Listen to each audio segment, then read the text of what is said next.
Lamed 30. We are just going to pick up at the last last line, on Chavtes Amud Beis 29b. So remember, again, we're speaking about over here some of the halachos concerning Safros, concerning how a Sefer Torah is supposed to be written. So the Gemara says as follows: Igra Chamud Rabbi Abba Havela Yiseros B'Sefreis. Remember again, the last sugya on Amud Beis was dealing with a situation where you were missing letters. Now the Gemara deals with the reverse situation of where you have extra letters. So what's the halacha? So Igra Chamud Rabbi Abba Havela Yiseros B'Sefrei. So Igra, the father-in-law of Rabbi Chama, had some extra letters in his Sefer Torah. So he came up for Rabbi Abba and he said as follows: Rabbi Abba said, Amrlei, Lor Amr Ela Bechaseros. The problem we were discussing in yesterday's daf is only dealing regarding missing letters. Top of Lamed, Aval Yiseros Leslanba. But if you have extra letters, it's not a problem. Now, what does that mean? It's not a problem. So Rashi points out on the top of Lamed Amud Aleph, Aval Yiseros Leslanba Ela Goraran. What you just simply do is what? You scrape off the extra letters. So essentially, when it comes to extra letters, the Gemara says, Rabbi Abbas at least said, that all you need to do is scrape them away, and you are good to go. So the Gemara says, Idach de Amrav de Amarav. So we'll say another ruling.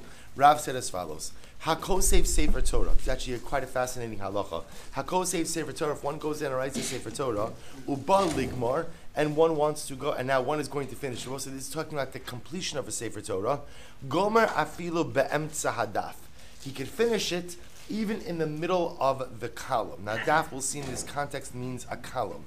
Now, we'll have to understand what that means in just a moment. So the Gemara says, Meisvei, what that sounds like at first glance is that whereas normally we like the columns of the Sefer Torah to go down to the bottom of the area, to the bottom ultimately of the piece of cloth, here it could ultimately end even in the middle.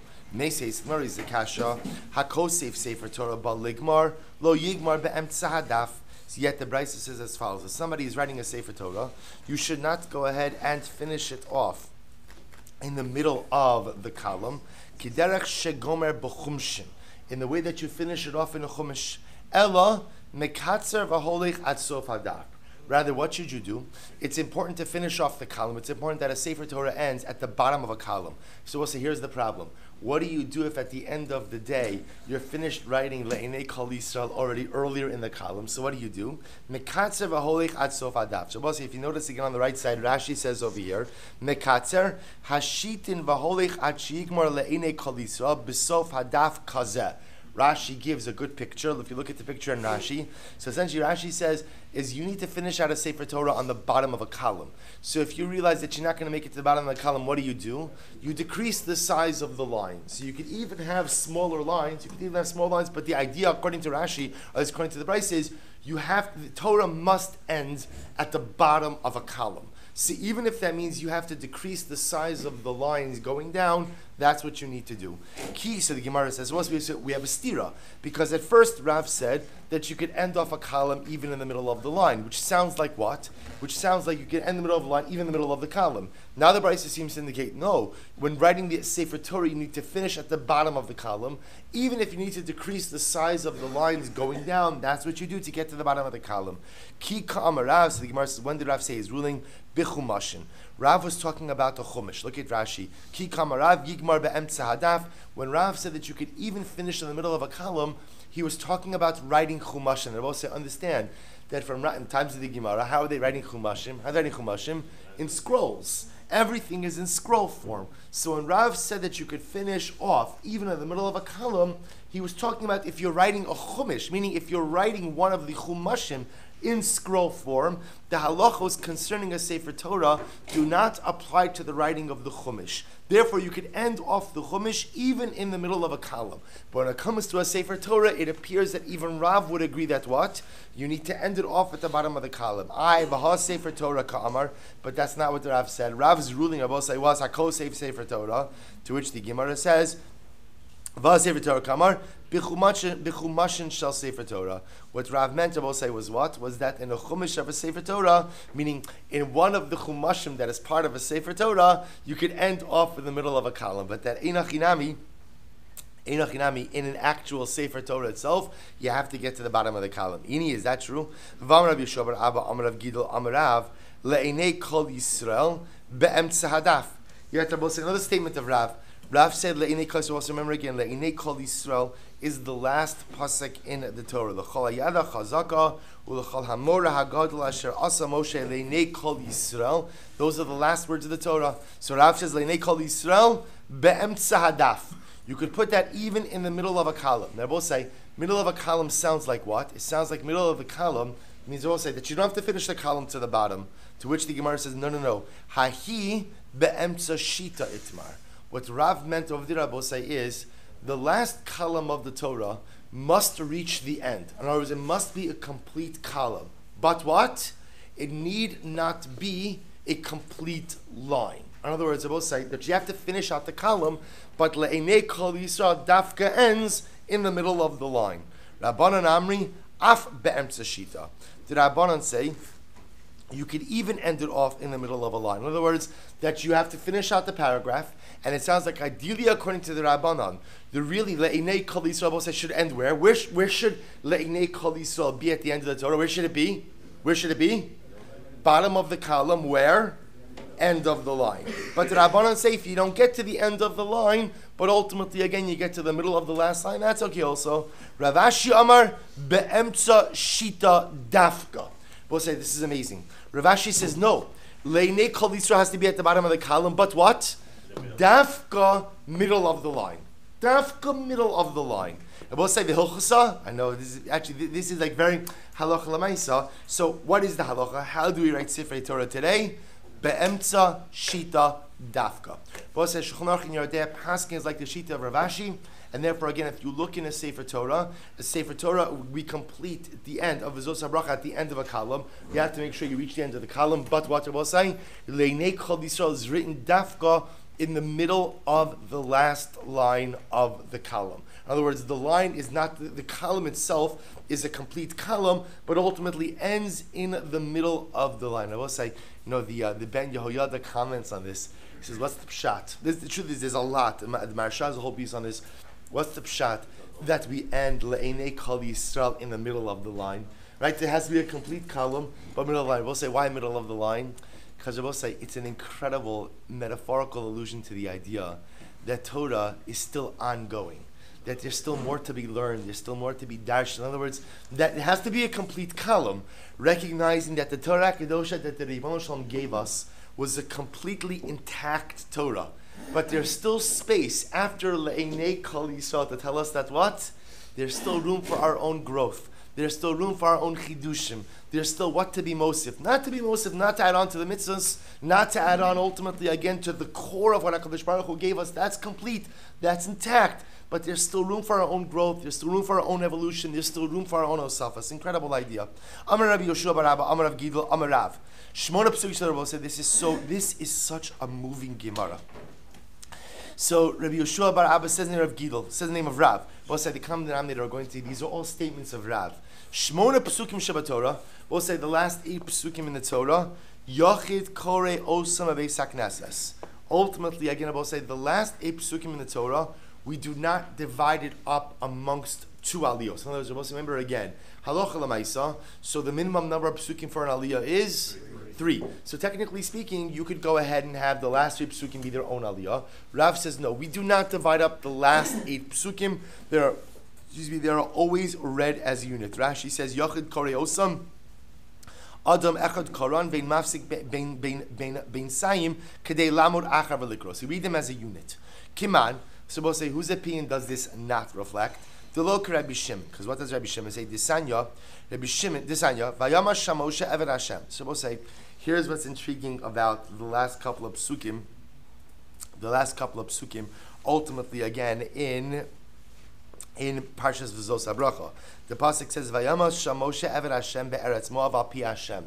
So the Torah says that Moshe Rabbeinu died. So Moshe Rabbeinu died. Efsher Moshe Chai. The Kasav Ayamas Sham Moshe. So we'll say, so this, by the way, we saw this sugi actually in Mesachas Megillah, but there's a fundamental machlokes. Who wrote the last psukim of the Torah? Because last psukim of the Torah detail the death of Moshe Rabbeinu. Now we'll say, here's the issue. Could it be that Moshe Rabbeinu, so the notion that the Moshe Rabbeinu is alive and writes that he died, that can't be. Why can't that be? Well, I shouldn't say it can't be. The Gemara, this Brisa feels it can't be. How could it be that Moshe Rabbeinu is writing about an event that didn't occur? Ela ad kan kasav Moshe. Rather, Rabbi say up until this pasuk, Moshe Rabbeinu wrote it. Mikan va'elach kasav Yoshua benun div Rabbi Yehuda. Svarim Rabbi Nechemia. Rabbi Yehuda says Rabbi Nechemia. Rabbi say up until this point, Moshe Rabbeinu wrote the Torah. From the part of the Torah that details the death of Moshe Rabbeinu until the end of the Torah, that was written by Yehoshua ben Nun. Now again, still written by Yehoshua ben Nun before they enter into Eretz Yisrael, but written by Yehoshua ben Nun nevertheless. Amar Rabbi Shimon, Efshar Sefer Torah Chasir Os Achos Uksiv Lakoach As Sefer Torah Zev V'Samtem Oso. So Rabbi Shimon says, impossible. Why is this impossible? Because Rabbi said the Torah already tells us this is already a couple of prakim earlier. So on the last day of Moshe Rabbeinu's life, Moshe Rabbeinu gives a Sefer Torah to Shevet Levi. And he gives them what we understand to be a fully intact Sefer Torah. So if Moshe Rabbeinu is giving them a fully intact Sefer Torah, and you tell me that Yoshua only, let me say it differently, Moshe Rabbeinu is giving them a fully intact Sefer Torah, what does that tell me? What does that tell me? That Moshe Rabbeinu wrote the Sefer Torah in its entirety. If it's that Moshe Rabbeinu writes the psukim, except for the last couple of psukim, because they detail the death of Moshe Rabbeinu, they're only written after Moshe Rabbeinu dies. Yoshua writes the rest of the psukim. That means Moshe Rabbeinu gave Shevet Levi an incomplete Sefer Torah. So rather, what happened? Ella ad kana kodesh baruch hu omer Moshe kosev va'omer. So this is actually amazing. So up until this point in time, the Gemara says, until these last 8 psukim, so what happens? The way the Torah was written is as follows. HaKadosh Baruch Hu would speak out the psukim, Moshe kosev va'omer, or they changed it to Moshe omer v'kosev. The Shita Mekubetas on the bottom right changes it. HaKadosh Baruch Hu omer, Moshe omer v'kosev. So we'll say the way the Torah was written was as follows. HaKadosh Baruch Hu would dictate it. HaKadosh Baruch Hu would say the psukim, Moshe Rabbeinu would repeat it, and then he would write it.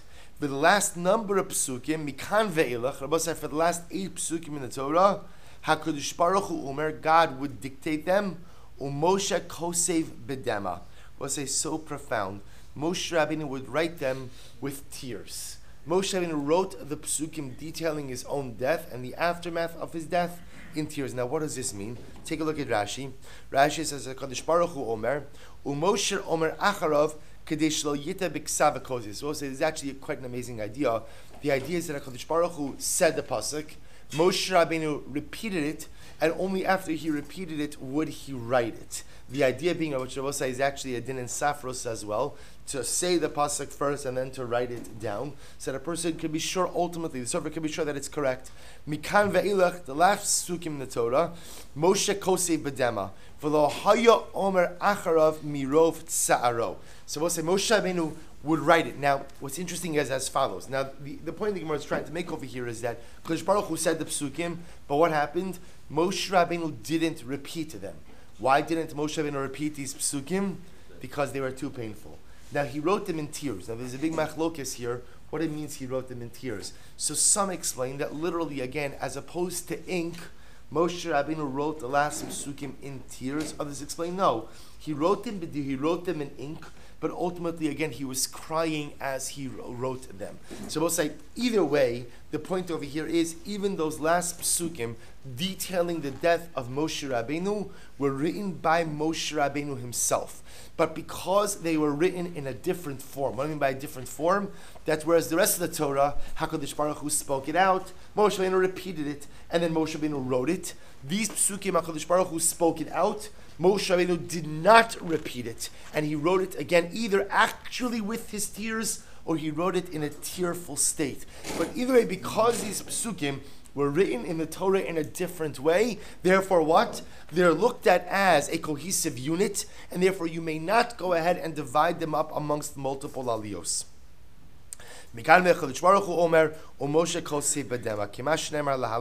So we'll say the Gemara gives another example of this.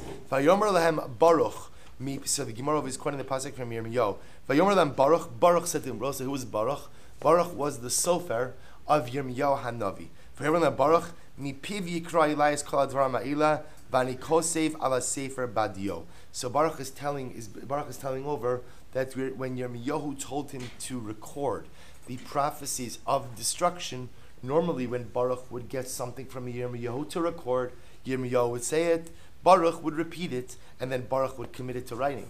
But when it came ultimately again to the prophecies of destruction, so what happened? Baruch heard it, he could not repeat it. He could not repeat it, but rather he went ahead and he just simply wrote it down. So we'll say same idea. Moshe Rabbeinu hears the psukim detailing his own death, whereas the rest of the Torah he hears it from HaKadosh Baruch Hu, then repeats it, then writes it. These psukim Rabbi say he could not repeat. He just had to write them. Leimadul Reb Shimon. To which the Gemara says, so say apparently that again, this brisa does not reflect the view of Reb Shimon. Afil Temei Reb Shimon, hoil v'ishtani ishtani. So we'll say, no, even Reb Shimon would agree that what? Even Reb Shimon would agree that halacha l'maisa, you read these psukim as one unit. Why? Because they're unique. So we'll say, so bottom line, what's interesting is as follows.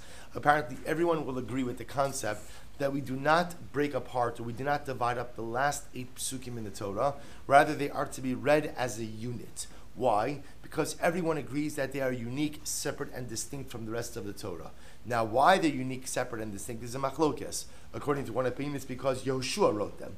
According to the second opinion, Moshe Rabbeinu still wrote them, but he wrote them in a uniquely different state than he did in the rest of the Torah. Incredible. So we'll say another statement in the Gemara. We'll say these are amazing Gemaras. Halokeach sefer Torah min hashuk. We'll say if somebody buys the Torah from the shuk. Now what does this mean? If you take a look at Rashi, Rashi says over here, Rashi says, actually not yet. Lokeach Torah min hashuk means someone who buys a sefer Torah instead of writing it. Kichotef mitzvah min hashuk. It's like he grabs a mitzvah from the shuk. Now look at Rashi. Kichotef mitzvah, u mitzvah avad. So remember again, Pasuk says, Va'ata kisvu lochem es hashira azus, which we understand to be the mitzvah of writing a Sefer Torah. So what happens if instead of writing it, I just buy a Sefer Torah? I buy an already written Sefer Torah from the marketplace.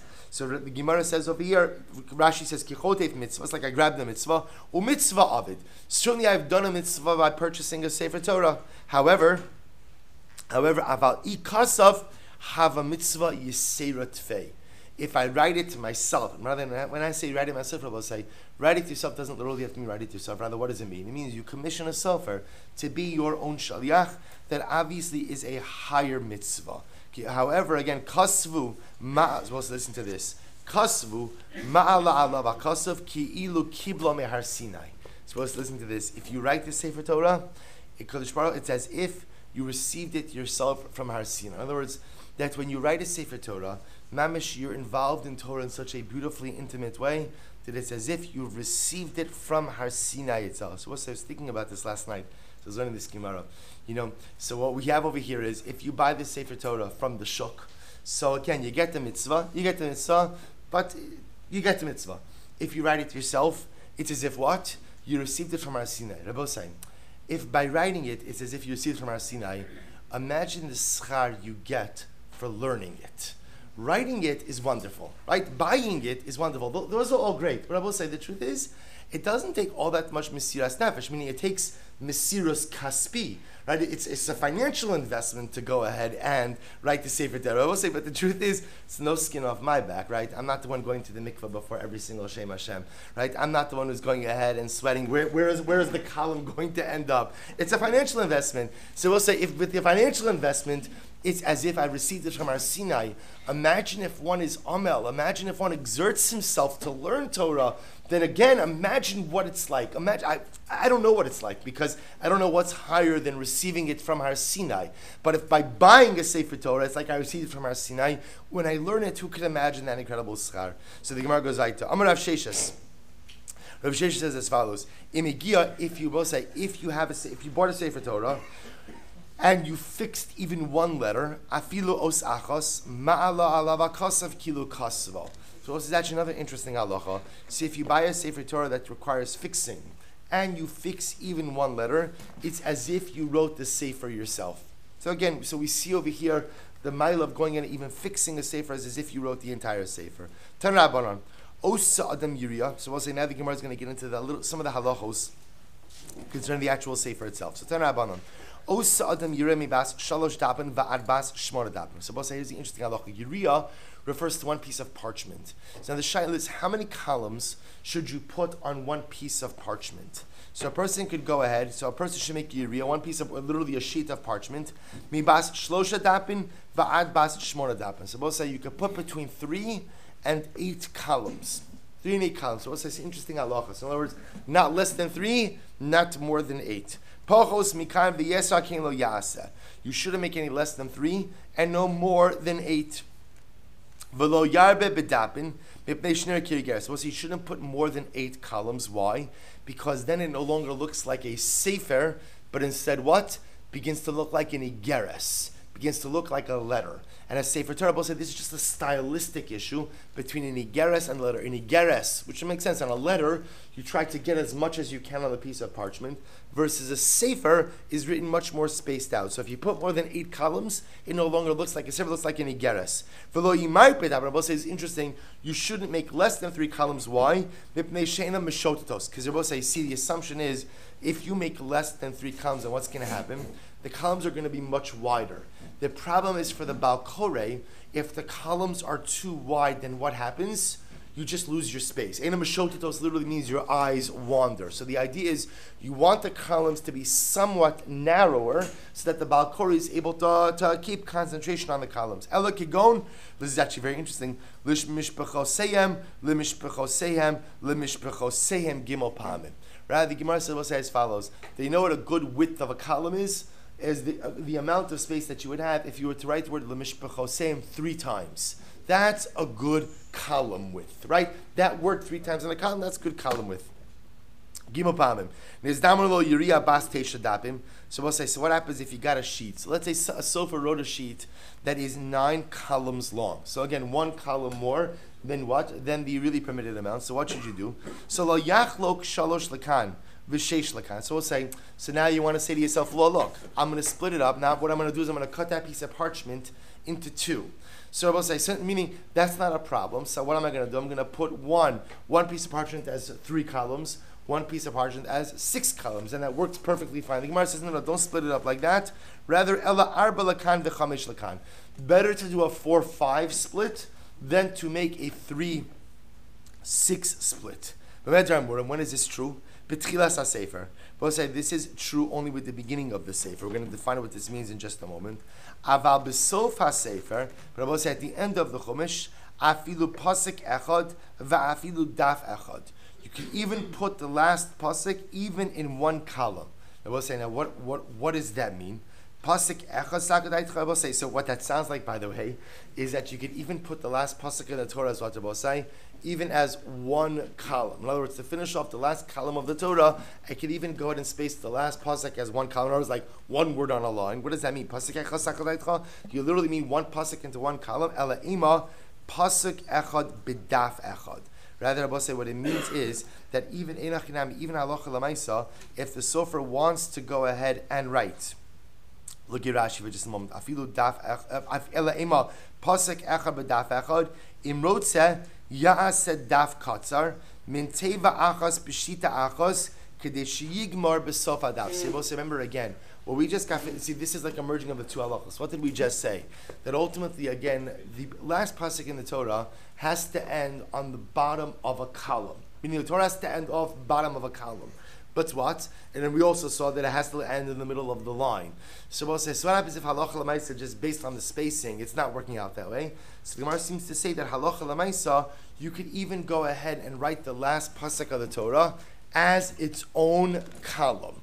Literally placing 1 word of each pasuk on 1 line to the point that you get 1 last column and also end off in the middle of the line. Okay, so the Gemara says, Shir Gilyon. We'll say, what about the margins? What about the margins? Shir Gilyon, milamata tefach, milamala gimel etzbos. Let's listen to this. What about the margins? So the the bottom margin, Shir Gilyon milamata tefach. You have to leave a tefach of open space on the bottom margin. Milamala, what about the top margin? Gimel etzbos. 3 finger breadths is the top margin. V'chein ledaf kimali revach rochav shtei etzbos. We'll say between each of the columns, that's being daf ledaf, you should leave a width of 2 finger breadths. 2 finger breadths in each column. Ubichumashin, so we'll say, so that's for a Sefer Torah. What about for Chumashim? So we'll say, remember again, this is a Chumash in scroll form. Milamata shalosh etzbos. So we'll say, so the bottom margin for a Chumash is 3 finger breadths. Milamala shtei etzbos. The top margin, ultimately, again, is 2 finger breadths. Bein daf ledaf, between one column and another column. Kimali revach rochav gudol. Between columns of both saying a Chumash, you leave the width of a thumb's width. Bein shita l'shita. Let's listen to this. What about between one line and another? So we'll say for Sefer Torah. So kimali shita. So we'll say Torah should be double spaced. Double spaced. The idea is in between each line, you leave the space of a line. Bein teva l'teva. What about between one word and another word? Kimali oskitana. So we'll say between one word and another word, you should leave the space of a small letter. We'll say, what's a small letter? Rashi says, a yud.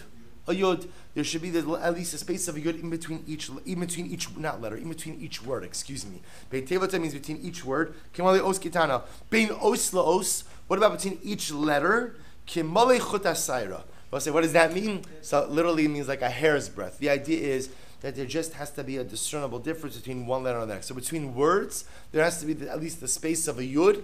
Between letters, kichutasayra, hair's breadth. Al yimait adam es haksav, lo mipnei revach shal mata, v'lo mipnei revach shal malo. Ultimately, you're going to say a person should not go ahead and be memait haksav. So it's actually very interesting. Let's say it turns out I messed up my margins. So now in order for me to accommodate the margins, what am I going to have to do? I'm going to have to write the ksav much smaller.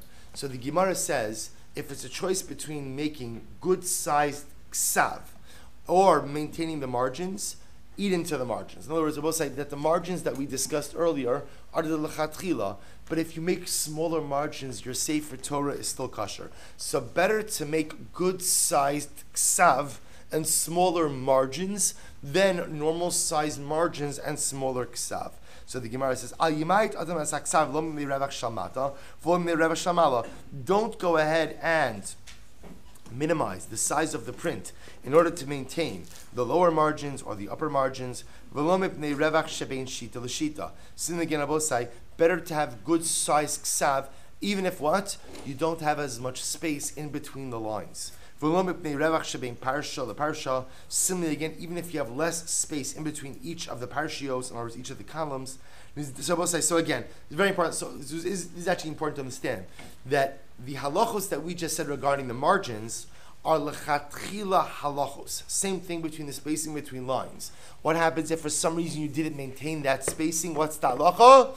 The sefer is still kosher. Sefer is still kosher. Good. Nizdamlo tevas bas chamesh osios. Supposed to listen to this. Let's say now what's happening over here. I have a 5-letter word. Lo yichtov shtayim b'soch hadaf v'shlosha l'chutz hadaf. So we'll say, now here's my problem. My problem is I have a 5-letter word, and I both say I'm running into the margins. So what do? So the Gemara says, so nizdam lo tevas bas chamesh osios lo yichtov shtayim b'soch hadaf v'shlosh chutz l'daf. You shouldn't write 2 letters within the margins and 3 outside of the margins. Amud beis ella shalosh b'soch hadaf u'shtayim chutz l'daf. So we'll say the idea the Gemara is telling me over here is as follows. If you have to go outside of the margins, in other words, you have to eat into the margins a little bit. So we'll say, so the maximum we want you eating into the margins is how much? 2 letters. So if you have a 5-letter word, what you need to figure out is how to get what? How to get 3 of those letters inside the margin, and then you could go 2 outside the margin. So we'll say, by the way, what do you see from the Gemara? What don't we want you doing? We don't want you splitting a word, right? That's right, true. We also don't want you leaving space. Yeah, I would say if you have a 5-letter word and you can't fit it on the line, what do you do? Go to the next line. Right? I don't know, put like some decoration in there or something, like a little, right? You can't do that. In other words, we'll say the columns themselves have to be complete. So if you have a 5-letter word, where you only have, so Gemara says, figure out how to get 3 of those letters in the open space, and you can go up to 2 letters into the margin. Nizdamlin lo teva bas shtei osios. So let's listen to this. If you have a word that is 2 osios, a word that is 2 letters, lo yizra kena lebein adapim. Don't go ahead and throw it in between the margins, in between the columns. Ela chozer v'kosei b'tchilas hashita. So you say to yourself, oh, 1 second. So now, what did I just learn? I just learned that halacha l'maisa, when it comes to the margins, meaning we'll say these are reference to the side margins. In other words, the margins in between columns.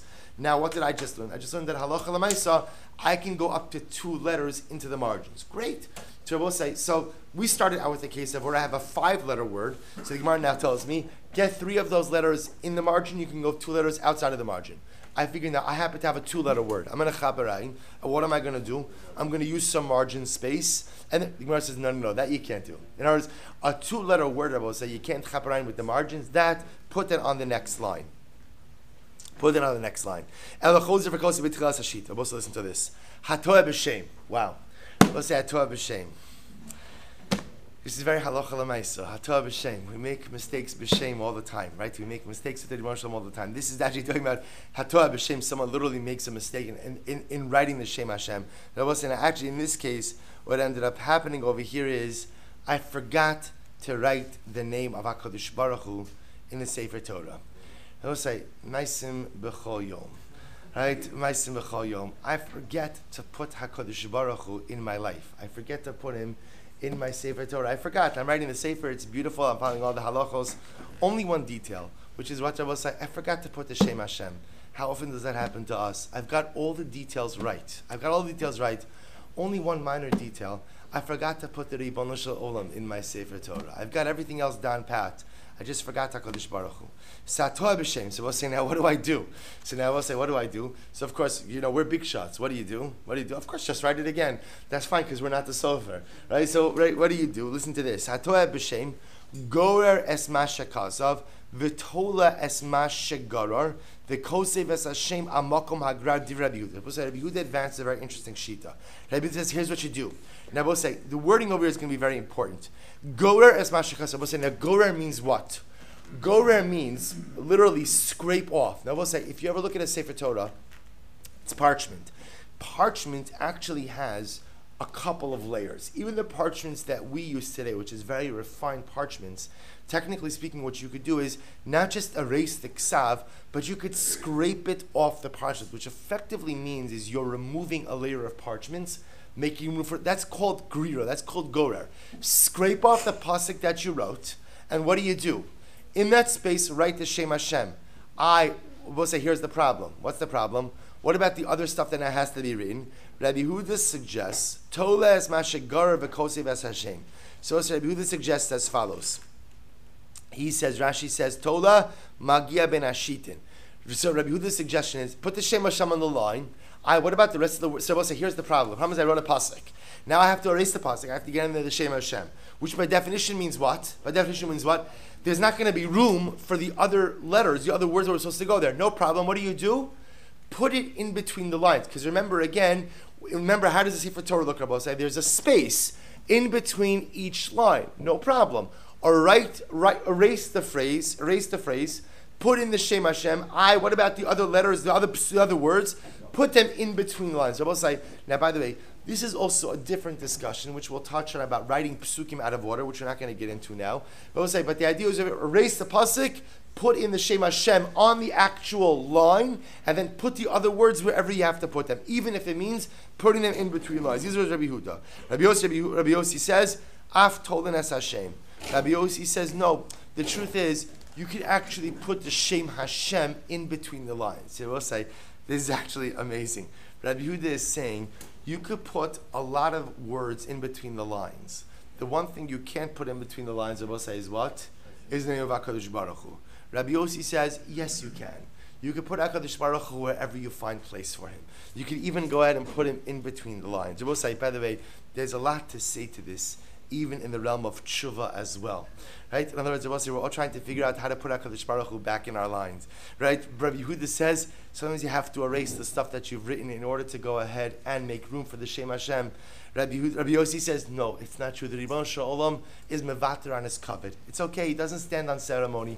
Put him in wherever you could put it, wherever you could find room, even if it's in between the shitas. Rabbi Yitzchak Omer, af mochek v'kosin. Now, what's actually very interesting. Rabbi Yitzchak says, mochek. Now, what's the difference between mochek and gorer? Rashi says, mochek ba'od shaksiva lacha. So Rabbi Yitzchak says, if the ink is still wet, and you realize that what? You forgot the Shem Hashem, erase the wet ink. Now, Rabbi Yitzchak is saying if you're erasing the wet ink, you don't even have to scrape off anything. Just erase the wet ink and go ahead and rewrite. Now, the chap over that Rabbi Yitzchak seems to be saying is as follows. If you erase the wet ink, it's possible that some residue from the original ksiva might still be there. But Rabbi Yitzchak apparently does not require you to go ahead and scrape off the parchment. As long as you could just remove the ink, you're good to go. Rabbi Shimon Shizuri Omer, Kol Hashem Kulo Tolin, Miktaso Ein Tolin. Rabbi Shimon Shizuri says, he agrees that you could put the Shem Hashem in between the lines, as long as what? As long as you could fit the full Shem Hashem. In other words, they both say, you can't get part of the Shem Hashem here and part of the Shem Hashem there. You could put Shem Hashem in between the lines, as long as what? As long as you can get the full Shem Hashem. Rabbi Shimon Elazar Omer Mishra Meir, and Kosvin as Hashem, Lo Amakom Hagrar, Velo Amakom Amachak. So what's Rabbi Meir? Seems to be more of a purist, and he says, no. You cannot write the Shem Hashem Rabosai on a place that's been scraped off, or on a place that's been erased. Ve'in tolinosa. We'll say, there's room, there's wiggle room with a Sefer Torah in many different areas. The one place you don't have wiggle room for Rabbi Say is where? When it comes to the Shem Hashem. You can't write the Shem Hashem on a place that's been scraped off. You can't write Shem Hashem on a place that's been erased. You can't write Shem Hashem Rabbi Say in a place in between the lines. So what do you do? What do you do if you forgot the Shem Hashem? So Keitzad Osa, Misalekes Ha'ir Yakula, Vigonza. Rabbi Say, you know what you do? You know what you do? You go ahead and you have to cut off that column. Now remember, what you could do is a couple of things. You could take off that whole piece of parchment, or as we've seen, what you could actually do is you could cut off a piece of parchment. In other words, you don't have to discard or put in shemus the entire parchment, but rather you can go ahead and cut off a piece. In other words, Rabbi Meir says, is that what? Is that Allah Chalamaysi, you have to cut off the entire column where you made the mistake and start that column again. Vigonza. Itmar Rav Chanana Amarav Halacha. What's the halacha? We'll say Tolen es Hashem. We'll say that in fact the halacha is you can actually put the Shem Hashem in between the lines. So we'll say, by the way, I just want to point out to you that is indeed the way the Shulchan Aruch paskins, that you could actually put the Shem Hashem in between the lines. We'll say we do not pass like Rabbi Meir, which we'll say is an incredible yesod. That even with Shem Hashem, if you need to put it in between lines, we'll say, see, you know what the Klal Gadol is? The Ribono Shel Olam is happy with any amount of space you're going to give him in your life. Even if it's between the lines, even if it's on an erasure, even if you have to wipe off, right? Ribono Shel Olam is just happy to be with us. Even if you're going to put him in somehow, kvetch him in between the lines, HaKadosh Baruch Hu is more than happy. It's like, the Katzker says, Zechat Livracha said, people always ask, where is HaKadosh Baruch Hu? And what did the Katzker say? Anywhere you let him in. Where is HaKadosh Baruch Hu? Anywhere you let him in. So you couldn't get him in on the regular line. You got him in between the lines. You got him on the erasure. You got him by moving the writing. HaKadosh Baruch Hu is ecstatic to be wherever we give him the space to be. Incredible. So the Gemara says as follows. Amrav halacha tolen es Hashem. Rav Arachana Rabbi Yitzchak Bar Shmuel halacha mochik v'koseif. So what's the Rav Arachana statement? Rabbi Yitzchak Bar Shmuel. The halacha is you can even erase and write v'lema mar halacha kimar mar halacha kimar. So we'll say, so again, what you have over here is as follows. Rav Chanano said the name of Rav that the halacha ultimately is tolen es Hashem, that you could even go ahead and put the Shem Hashem in between the lines. Rav Arachana statement Rabbi Yitzchak said the name of Rabbi Yitzchak Bar Shmuel. The halacha is you could even erase the pasuk and write the Shem Hashem in the place of the erasure. So the Gemara says, why don't they just say Lema Mar Halach Kimar Mar Halach Kimar? So we just had these opinions stated before. Why do they have to restate them? Why don't they just say this? Why doesn't one say the halacha follows this and halacha follows that one? To which the Gemara says Mishum Da'afkilu, because they both say in different versions the opinions were reversed. Therefore, again, each feels the need to explicitly articulate the halacha. Fine. Amr Ravin Bar Chinina, Amr Ula, Amr Bechanina, halacha Kreb Shimon Shizuri. So we'll say in name of Rabbi Chanina, the halacha follows Reb Shimon Shizuri. Rabbi, remember again. V'lo od, elo kol makom sheshan Reb Shimon Shizuri halacha kimoso. Not only that, but wherever Reb Shimon Shizuri states the halacha always follows him. So remember again, bless you. Rav Shimon Shizuri, what did he state right before? He was the one who said, Kol Hashem Kulo Kolin, Tolin, Miktsasa in Tolin. So Rav Shimon Shizuri said, you could put the Shem Hashem in between the lines, but what? Only with one qualification, which is, you have to put the entire Shem Hashem in between the lines. You can't put a partial Shem Hashem in between the lines. So now the Gemara says, Ula sen in the name of Rabbi Chanina. Number one, the halacha follows Rav Shimon Shizuri here. Not only that, but wherever Rav Shimon Shizuri states a halacha, the halacha always follows him. Okay, Ahiyah. So let's say, just out of curiosity, what case is that?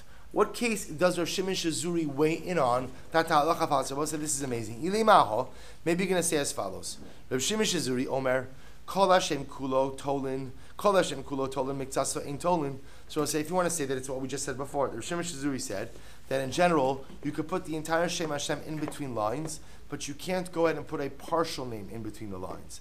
I baha itmar Allah Amrav Chanan al Amarav Halacha Tolin es Hashem. So we'll say, we said before that Rav said that the halacha is that you could place the name in between, name of Chazrog in between the line, in between the lines.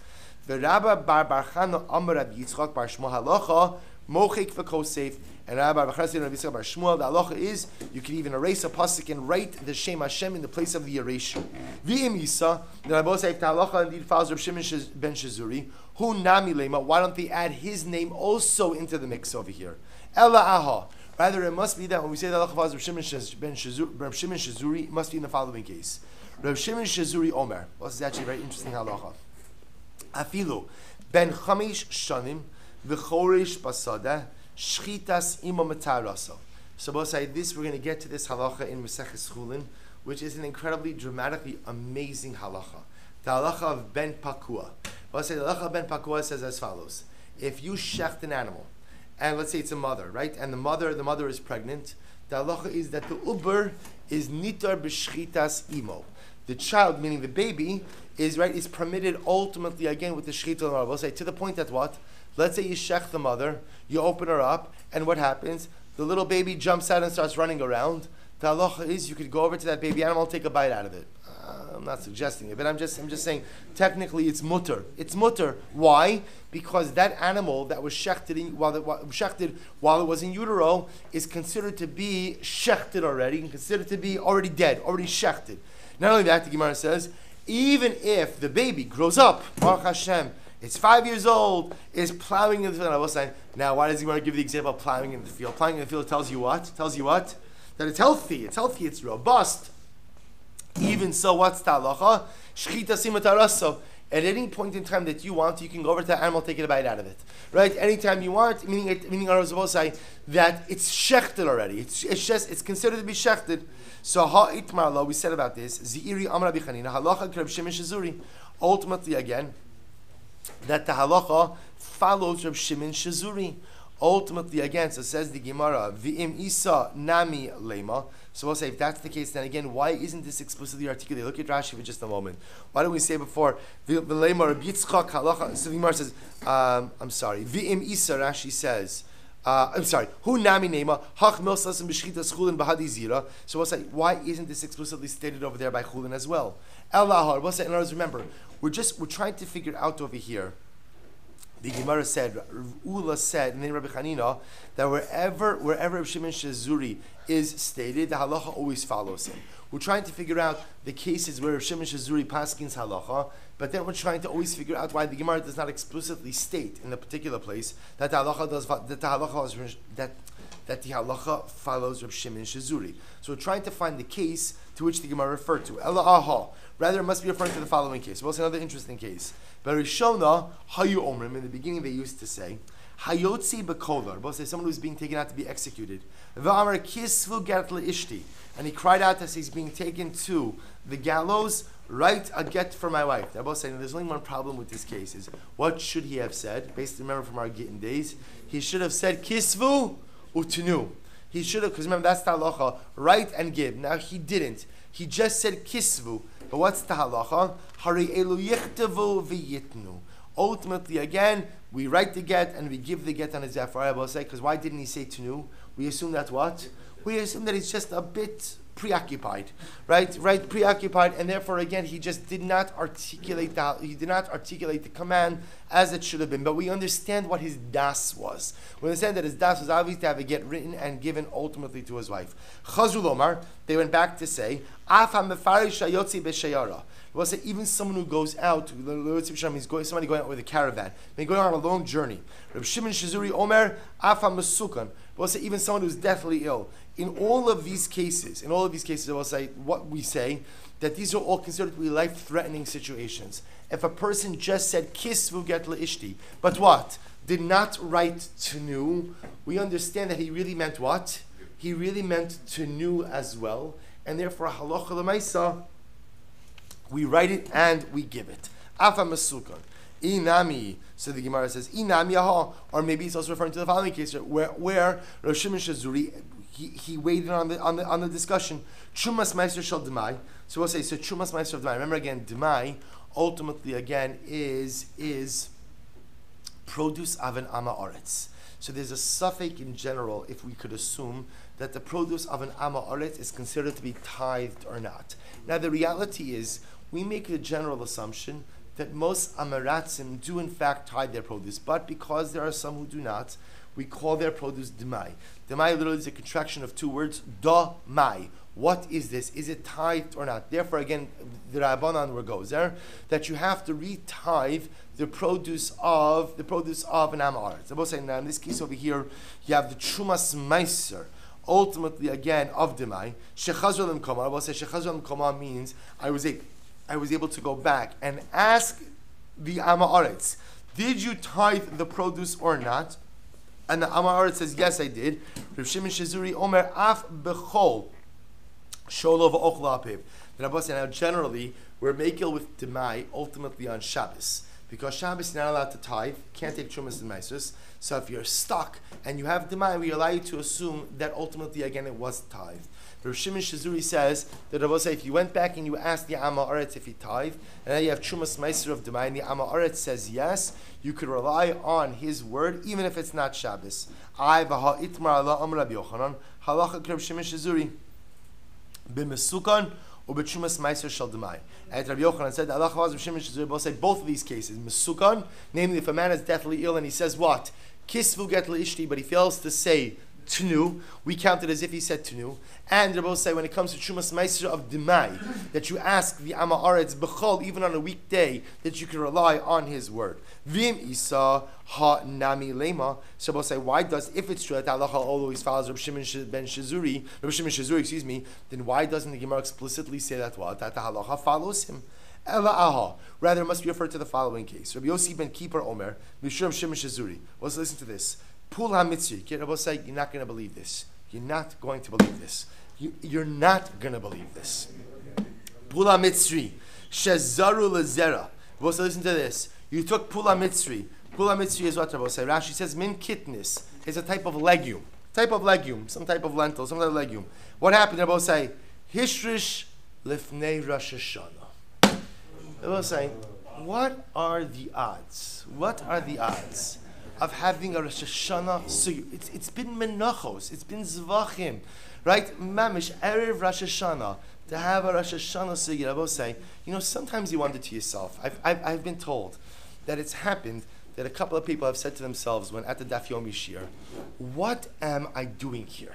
Right? What am I doing? I'm spending all this time learning Kachim. To be honest, I don't know what's going on. I don't know what's coming. I don't know what's going. I'm not retaining this information. And I want to learn. So I say, sometimes the Rebbe Shalom has a way of telling us that we are mamish on the right derech. The fact that it is 7.5 year cycle, in the middle of a Masechta that deals with so many different topics, that we find the Rosh Hashanah Sugi and Erev Rosh Hashanah is the Rebbe Shalom giving us a kiss on the head, telling us, Tatala, I'm so proud of you. I love you so much. I know these Gemaras are not easy, but someone has to learn them. As the Levina Rav said, Rabbi saying, the godless of Daf Yomi, is Daf Yomi ensures that even the forgotten Mesachtos, like Menachos, like Zvachim, like Kachim, are still in this. I'm telling us, I love you, and thank you so much for learning the Mesachtos, that unfortunately everyone often just gathered dust on the shelf. Thank you for learning my Torah that so many others have forgotten about. He gives us a Rosh Hashanah sugya. Rabbi say, now watch this. What's the sugya? Pula mitzri, this Egyptian legume. Shezaru lezera. So we'll say, what happened? You planted it. Miktsaso hishur shifnei Rosh Hashanah. Part of it took root before Rosh Hashanah. Umiktsaso achar Rosh Hashanah. Part of it took root after Rosh Hashanah. We'll say now, an important halacha here. Take a look at Rashi for just a moment. Rashi says, "Pula mitzri min kitne shezar lezera timzar liyera kavle havi azil meister day bastel kitin." I will say now the halacha is as follows. The halacha is that when it comes ultimately again to these legumes, mbasa Rashi says mine kitnes basar shashazin. I will say the halacha is that remember when it comes to legumes, so the tithing year is dependent on when the legume took root. So therefore, again, I will say, remember, different tides, different maestros apply different years of this. Different maestros apply in different years of the 7-year agricultural cycle. So what's happened over here? I planted my pula mitzri, which is a legume. The tithing year for legumes goes after when they took root. So I planted a whole bunch of legumes. Some of them took root before Rosh Hashanah. Some of them took root after Rosh Hashanah. So we'll say, what do I effectively have over here? Therefore, I have same crop, but 2 different tithing cycles. So what's the halacha, Rabbi say? What's the halacha? So, ein tarmin mizeh al zeh, lefi she'in tarmin u'maser lo min ha'chadash al ha'yashan, v'lo min ha'yashan al ha'chadash. So we'll say the halacha is, you may not take trumas and maestros, from one group on the other group. In other words, we'll say, let's say one was from, we'll call it year 1. That's the group that took root before Rosh Hashanah. The other one was from year 2, the group that took root after Rosh Hashanah. You may not remove trumas and maestros of year 2 crop from year 1 crop, or year 1 crop from year 2 crop. Okay, very nice. What's the problem? We'll say, what's the problem? How do I know which one took root when? So the Gemara gives a simple eitzah. Keita yasa sober garno l'socho. V'nimsa tarin meister min ha'chadash shabo al ha'chadash shabo u'min ha'yashan shabo al ha'yashan shabo. Ultimately, again, the Gemara says, what did Rabbi say? When you harvest it, you go ahead and you group them all together. And because there's a mixture, the assumption is that what? That when you separate out the Trumas and Maestros, year 1 goes with year 1, year 2 goes with year 2. As long as you're grouping them together, you could assume that everything ultimately, again, is grouped with its own kind. In other words, I will say that when taking out Trumas and Maestros, I'm tithing, there's enough that's tithed, ultimately that will count for the year 1 crop, there's enough that's tithed for the year 2 crop. Rabbi Yochanan halacha Rabbi Shimon Shazuri. Then Rabbi Yochanan says the halacha of Rabbi Shimon Shazuri. Vim Isa, and if this is true that wherever Rabbi Shimon Shazuri is quoted, ultimately what the halacha follows him. So the Gemara says ha nami lewale. So again, ha nami lema. Then why doesn't the Gemara there explicitly say that the halacha follows Rabbi Shimon Shazuri? So also we're just trying to fix. I guess we'll stop over in the Gemara today, but just understand what we're leaving off with. We're on a very simple level. The Gemara said that wherever Rabbi Shimon Shazuri is quoted, the halacha always follows him. We're just trying to find that example, that situation, where ultimately again Rabbi Shimon Shazuri is quoted, and ultimately again the Gemara definitively says that the halacha follows him. We find a lot of cases where Rabbi Shimon Shazuri is quoted, and we find opinions that say the halacha follows Rabbi Shimon Shazuri, but we have yet to find a definitive Gemara that paskins unequivocally that the halacha follows Rabbi Shimon Shazuri. So let's stop here. I'll share with you a short idea, ultimately again for Erev Rosh Hashanah.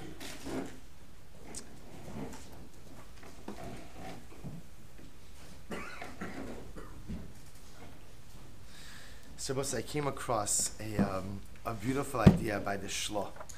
The Shla HaKadosh quotes from the Mishnah Maseches Shkalim. This is a Mishnah Perek Hey, Mishnah Hey. So the Mishnah says, Misha avad chosamo mamtina lo ad ha'erev. Now I'll just tell you the real understanding of the Mishnah. So the Mishnah Maseches, so the previous Mishnah, which is Perek Hey Mishnah Dal, discusses, we actually learned this in Shkalim, that, remember again, if you would go to the Beis HaMikdash, so the example the Mishnah is giving is by Nesachim. So let's say I'm going to bring a Nesach, I'm going to bring a wine libation. So we'll say, so we often have this idea that, you show up to the Beis HaMikdash with your wine. So first of all, not necessarily, for a couple of reasons. Number one, not everybody wants to schlep their wine. And number two, Rabbi said there are also other issues, which is you bring your wine, it's very nice. You bring your leftover, Menachos, or you bring your leftover Malaga wine, from the Seder. The Beis Hamikdash doesn't want your screw cap Menachos wine, right? The Beis Hamikdash, deserves better than that. So what would happen is you'd come to the Beis Hamikdash. You could buy wine there.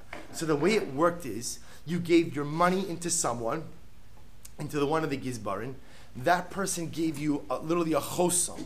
Chosam means like a token. A type of coin.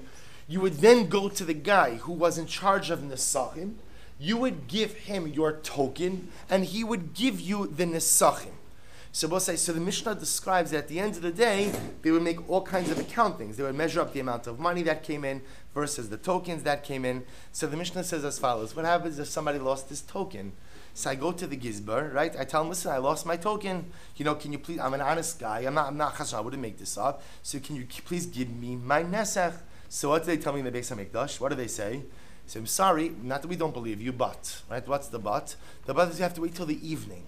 In the evening, after we make the cheshbon, so we'll go and figure out, because there's a very easy way to tell, which is how, if I'm correct in what Rabbi saying, there should be more cash than tokens, right? There should be more cash than tokens. Then at the end of the day, and if there's more cash than tokens, then that's clear that I'm telling the truth. To give me the token, I probably wouldn't be able to use it the next day, but some. So as I said, therefore the lashon of the Mishnah is, Misha avad chosamo, if somebody lost his token, mamtina lo ad ha'eref, he has to wait until evening, until ultimately again, they make the cheshbon. Says the Shlach Kodesh. Says there's another meaning of the Mishnah. The Chol Adam, I'm just going to read to you. The Chol Adam, Yeshot Tzelem Elokim. And I will say, all of us are not just made in the image of God, but we have the Tzelem Elokim. We have an image of the Ribono Shel Olam in us, like the Baal Tanya writes, that our neshamas are Chelek Eloka Mima'al Mamish. Our neshamas ultimately, again, are a piece of HaKadosh Baruch Hu. There's a Tzelem Elokim, there's an image of HaKadosh Baruch Hu within each of us. Who? Chosem HaKadosh Baruch Hu, HaChakok B'Tselem D'Mustabnis. It quotes over here the Zohar. Chosem HaKadosh Baruch Hu. So we'll say, Chosem also means what? Chosem also means like the imprint, right? The imprint of HaKadosh Baruch Hu. The imprint of Hashem is on each of us, I will say. That literally we look like HaKadosh Baruch Hu. The imprint, the signature, the Chosem, the seal of HaKadosh Baruch Hu is imprinted on each of us. But says the Shlo, you know what happens sometimes in life? Uba'asoso avira, ma'avit hachosem v'hatzelem. I say sometimes in life, I'm given the chosem of HaKadosh Baruch Hu. I'm given the signature, I'm given the seal. I am in the image of HaKadosh Baruch Hu. But sometimes what ends up happening over the course of the year is what happens to say, I lose that image. I erode that image. I chip away at that image. Says the Mishnah, Mi sha'avad chosamo. Sometimes Rabbi say, I lose my chosam. I lose my tzelem elokim. So what happens if I've lost my tzelem elokim over the course of the year? What does the Mishnah say? Don't worry. Mamtinin lo ad ha'eref. The Rebbe Shalom says, I'll wait for you. I'll wait for you until when? I'll wait for you until nightfall. Until which nightfall, says the Shlach Kadosh, Mamtina lo ad ha'erev, zohi erev Rosh Hashanah. Writes the Shlach Kadosh. Sometimes, what you can't accomplish in a year, you can accomplish in a day. Kadosh Baruch Hu says we make mistakes over the course of the year. And as a result of making those mistakes, ultimately again, we're avad chosamo. We lose the tzelem elokim. I looked like HaKadosh Baruch Hu at the end of Ne'ilah last year. But some way, somehow, my image has changed, my Torah has changed, my chosim has changed. And as much as I thought maybe Elul I was going to get it together, maybe I thought again, the days before Hashanah, Slichas I was going to get it together, it's a couple of hours before the Yom Adin. And I haven't yet restored my chosim, I haven't yet restored my tzelem elokim. So writes the Shlach Kadosh, it's okay. Misha avad chosamo, even if you lost your image, mamtinu lo ad ha'eref. Rebbe Shalom says, even if you haven't made the most of the year, make the most of the day. Make the most of the day. I'll wait for you until tonight to somehow get, and the truth is, the great secret is, I will say, HaKadosh Baruch Hu will wait for us tomorrow, and the next day, and a week from now, and until Hoshana Rabbah, and until Shmini Atzeres, and if you're a good chassid, until Chanukah. But again, there's no need to wait. There's no need to wait. We'll say today's Erev Rosh Hashanah, and what a great privilege we have that it's a Sunday. See, I will say, normally Erev Rosh Hashanah, is a day of incredible preparations, but more often than not, because it's often a work day, we're so busy cramming in all of our work that we have to do for the next 2 days that we rush home before Yom Tov, and the truth is, it's hard to get in the right frame of mind. But today, HaKadosh Baruch Hu gave us such a gift. There's no work today. I mean, I have work today, but the rest of you are off. Right? So say, ultimately, again, there's no work today. Maximize the day. So if I haven't learned enough Torah throughout the year, set aside some time to learn. I'm not saying you have to spend the whole day before a Sefer. It's a lot to do today. We have to help out at home. We have to help out with kids. There's a ton of stuff to do today. But set aside some extra time to learn. Maybe I didn't do enough chesed over the course of the year. Do some extra chesed today. But I'll say, you know how many people, for many of us, Rosh Hashanah, Yom Tov in general, is so beautiful because there's a time with mishpacha, maybe it's a time with the spouse, there's a time with children, a time with parents. A lot of people don't have that. You pick up a phone to wish someone a good Yom Tov who is alone. You take the time to drop off some flowers, to drop off some cookies, to drop off a challah. It doesn't have to be a best friend. To anyone who needs it. You take the time to reach out to another individual. You transcend yourself. So, Ribono Shel Olam, you are the Avarachaman, and you give us so much throughout the year. I need to get back my Tzelem Elokim and stop just thinking about myself and figure out how to reach out to the others, and not just my friends, not just my core peer group, but Dafka, people who aren't like me, people who aren't in my social circle, the people who are not part of my chevra. To reach out. There's a relationship that's frayed. There's been difficulties throughout the year. Repair them, mend them to the best of your ability. See, Rabosai, over the course of the year, we lose our Tzelem Elokim. And even if I haven't regained it during Chodesh Elul, during Yemei Slichos, Mamtinin Lo Ad Ha'erev, what you could accomplish in the hours today up until Ma'ariv Tent Rabosai, a Jew could redeem an entire year just over the course of one day. Misha Avad Chosama. Even if you lost your chosam, mamtinin lo ad ha'erev. I will say this is not just another Sunday, and no, you don't discharge your obligations just by going to 7 Mile and filling your shopping list. That's an important avoda also. Al shalom bayis and many other things. I will say, but that's not the entirety of Erev Rosh Hashanah. Today is a day of Torah. Today is a day of Tefillah. Today is a day of Tehillim. Today is a day of Tzedakah. Today is a day of chesed. All the things I should have been doing throughout the year that maybe I just didn't get around to doing. Misha avad chosamo mamtinin lo ad ha'erev. And I both say in the schos and Meretz Hashem of us maximizing this last day of Erev Rosh Hashanah, of not waiting to Rosh Hashanah to regain our Tzelem Elokim, but by somehow finding a way today to regain that image of the Ribono Shel Olam, to regain our chilek elokami ma'al mamish. May this be a year of incredible gula. May HaKadosh Baruch Hu inscribe all of us, together with our families, together with all of Klal Yisrael, for a ksiva v'chasima tova. May it be a year in Meretz Hashem of incredible hatzlacha and our ruchnius, hatzlacha and our gashmius. May HaKadosh Baruch Hu send a refuah shalema to all those who need it. May HaKadosh Baruch Hu hear all of our tefillos. May HaKadosh Baruch Hu finally inscribe us in the Sefer of Geula, and may this in Meretz Hashem be the year of the Melech HaMashiach in Rabbi Aminu.